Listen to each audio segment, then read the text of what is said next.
Good evening students. Hindi व्याकरण में हमारा टॉपिक चल रहा था शब्द विचार या शब्द और पद, ये चल रहा था। तो उसके अंतर्गत हमने जो हमारा शब्द की परिभाषा पढ़ ली थी और उसके बाद शब्द के कितने भेद होते हैं वो पढ़ लिया था। तो उन शब्द के भेदों में हमने अर्थ के आधार पे पहला भेद पढ़ लिया था कि अर्थ के आधार पे जो भेद होता है उसमें हमने सार्थक और निरर्थक शब्द पढ़ लिया था कि अर्थ के आधार पर भी दो भेद होते हैं, एक तो सार्थक और निरर्थक। ठीक है, अब दूसरा जो भेद है वो रचना के आधार पे है। रचना या बनावट के आधार पे हम कह सकते हैं कि शब्द का जो दूसरा भेद है वो क्या है, रचना या बनावट के आधार पे। तो रचना या बनावट के आधार पर शब्द तीन प्रकार के होते हैं। देखिए, रचना के आधार पे जो अर्थ का शब्द के एक भेद है, रचना के आधार पे ये तीन प्रकार के शब्द होते हैं। रचना के आधार पर एक तो रूढ़ शब्द, ठीक है, रूढ़ शब्द होता है एक तो, और एक होता है यौगिक शब्द, और तीसरा होता है आपका योग रूढ़। तो एक क्या, रचना के आधार पे जो शब्द कितने प्रकार का है, रूढ़ शब्द, दूसरा आपका ये दिखा यौगिक शब्द, तीसरा आपका होता है योग रूढ़ शब्द। तो ये कौन कौन से होते हैं वो देख लिए। जिन शब्दों के सार्थक खंड नहीं हो सकते, मतलब ऐसा शब्द जिनको हम अगर अलग अलग करें तो जिनके दोनों अलग करें लेकिन फिर वो जो अलग अलग होंगे तो उनका अर्थ नहीं निकलता, मतलब सार्थक नहीं होते। जैसे हम आपको ले लेते हैं मेज, मेज, मेज।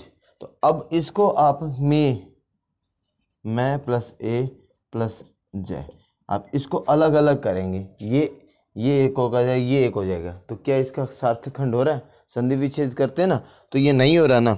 इसी प्रकार हमारा दूसरा शब्द हम इसमें ले सकते हैं। आपको उदाहरण के तौर पे आपका ले लीजिए हाथी, हाथी। अगर हम इसको हा प्लस थी ऐसे ही ले दें तो शायद हो सकता है आपको ज़्यादा समझ में आ जाए, इसलिए मैंने ऐसे लिख दिया। नहीं तो संधि विच्छेद तो ऐसे ही होता है जो हमने वर्ण विच्छेद में पढ़ा था टॉपिक में, ठीक है। सॉरी। तो हाथी, हा प्लस थी, कुछ समझ में नहीं आ रहा। तो ऐसे शब्द जिनको सार्थक खंड नहीं होते, जिनको हम अलग ऐसे अलग अलग खंड कर दें फिर उनका कोई सार्थक ना हो, मतलब कोई अर्थ ना निकले, तो ऐसे शब्द कौन से कहलाते हैं? रूढ़ शब्द कहलाते हैं। तो आपको जब ये टॉपिक पढ़ लो तो सभी बच्चों को ये रचना के आधार पर शब्द कितने प्रकार के होते हैं, रूढ़ तीन प्रकार के होते हैं, रूढ़ शब्द, यौगिक शब्द और योग रूढ़ शब्द। फिर रूढ़ शब्द की परिभाषा लिखना और उसके 5-5 उदाहरण आपने लिखने। इसकी यौगिक शब्द की परिभाषा नोटबुक में लिखोगे, उसके 5 उदाहरण लिखोगे। योग रूढ़ की परिभाषा आप नोटबुक में लिखोगे, उसके 5 लिखोगे, ठीक है। तो अब हमने रूढ़ शब्द जान लिया।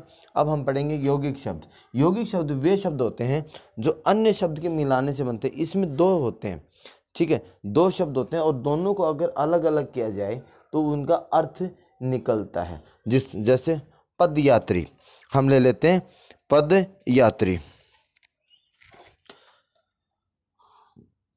पद यात्री। तो इसको हम अगर ले दें पद प्लस यात्री, दोनों का अर्थ, पद मतलब पैदल, यात्री मतलब चलने वाला, तो पैदल चलने वाला, ठीक है ना।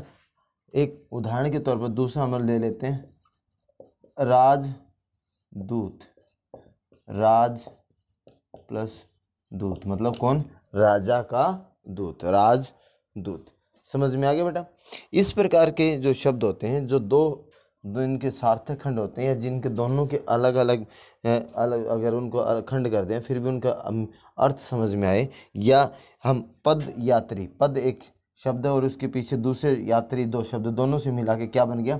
पद यात्री। वही लिखा है यौगिक शब्द के वे शब्द होते हैं जो अन्य शब्द के मिलाने से बनते हैं। जैसे पद एक शब्द है और उसके साथ मैंने यात्री बना दिया, लगा दिया, तो क्या बन गया? पद यात्री। राज एक शब्द, राज अपना अर्थ समझ में आ रहा है, राज, ठीक है। दूत हमने उसके साथ जोड़ दिया तो एक अलग अर्थ निकल के समझ में आ गया, राजदूत। तो इसलिए दो शब्दों के मेल से जो शब्द बनता है वो कौन से कहलाते हैं? यौगिक शब्द। समझ में आया बेटा? अब तीसरा जो हमारा शब्द है योग रूढ़, वे शब्द जो किसी विशेष अर्थ को दर्शाते हैं, जो किसी विशेष अर्थ को, यहाँ पे हाँ जो शब्द बोला जाएगा उसका जो अर्थ होता है वो गूढ़ होता है, छुपा हुआ, तो विशेष अर्थ में होता है। जैसे आपको ले लेते हैं, इसको समझाने के लिए आपको गजानन, गजानन, गजानन तो गजानन बेटा किसको बोलते हैं? गणेश जी को बोलते हैं। और गणेश जी का आ गया गज का सिर, तो इसको मतलब क्या हो गया? हाथी का सिर वाला, हाथी के सिर वाला या हाथी के समान मुख वाला, आप ये कह सकते हो गजानन। इसका अर्थ क्या हो गया? हाथी के समान मुख वाला। देखिए हाथी के समान मुख, तो इसका अर्थ क्या हो गया? विशेष हो गया ये, ठीक है, विशेष हो गया। पीतांबर भी इसका पीला वस्त्र वाला, पीतांबर पीला वस्त्र वाला, ठीक है, पीला वस्त्र वाला पीतांबर। देखिए दूसरा इसका उदाहरण ले सकते हो, पीतांबर। पीतांबर कौन होता है? भगवान विष्णु होता है, ठीक है आपका।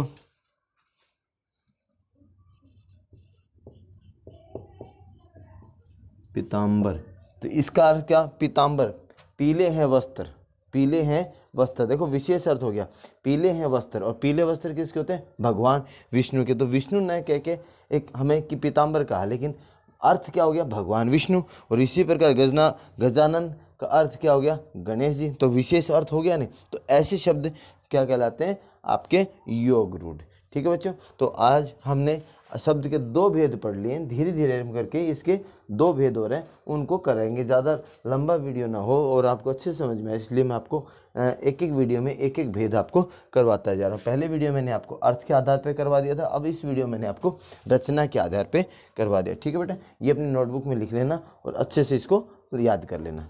Good night.